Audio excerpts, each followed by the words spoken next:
do? The St. Louis Dews. Minnesota, like, I'm not mad you won. I'm just mad I was wrong again. You know how that feels, right? You had Brizgalov as a goalie that one time. So to give a little context, the St. Louis Blues fell to the Minnesota Wild in 6 games, and this comes even after I made a video saying that it was something to the effect of, this is the Blues year. And I can't help but feel a little responsible. And look, we'll start with the Blues eulogy, and then, the Bluelogy, and then we'll move on to the Wild. We were trying to look through everything, why they lost, what are the big things that they're doing wrong. The easy answer is Jake Allen. I mean, Ryan Miller was pretty brutal for the Blues last year, and he was supposed to help with that. That's okay, we'll go with the homegrown guy, Jake Allen.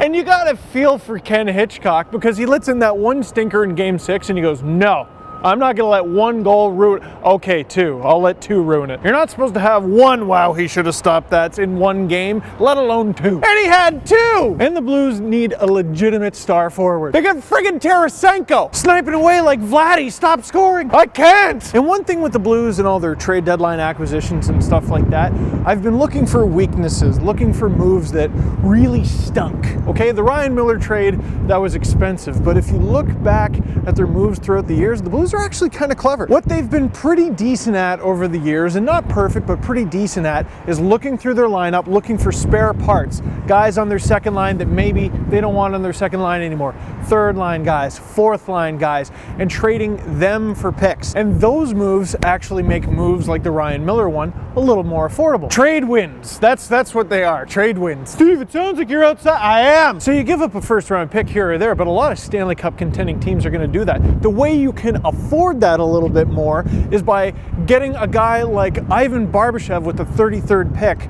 By the way, that pick you got for David Perron. So I know I just said it wasn't goalies, but maybe it's just goalies. Maybe they're doing everything right except for that. And the reason I had this fascination with the Blues, this frustration with the Blues, is I cheer for the Toronto Maple Leafs, not a good team. So when I see a team I think is good, I want them to be good. I want to know what it's like to escape. But anyway, moving on to cheerful things, the Minnesota Wild. Geez, I remember when this team was down and out, and it was only a couple months ago. I think it was after a really bad Wild loss. They were having a bad practice, kind of slacking, and Mike Yeo starts getting all mad, slamming his stick, lines the players up on the board, and he goes, hey, and he starts talking about bad body language and a loser's attitude. It's all because of Mike Yeo that the Minnesota Wild are where they are. By the way, Mike Yeo is now pronounced Devin Dubnyk. Oilers fans watching like, come on! And he has been a fascinating streak, because people love watching these hot streaks and going, wow, this is quite the hot streak. And they like to emphasize the streak because while they do acknowledge that it's hot, they acknowledge that it's going to come to an end. Not so much with the ending, but you really got to hand it to the Minnesota Wild for the way they contained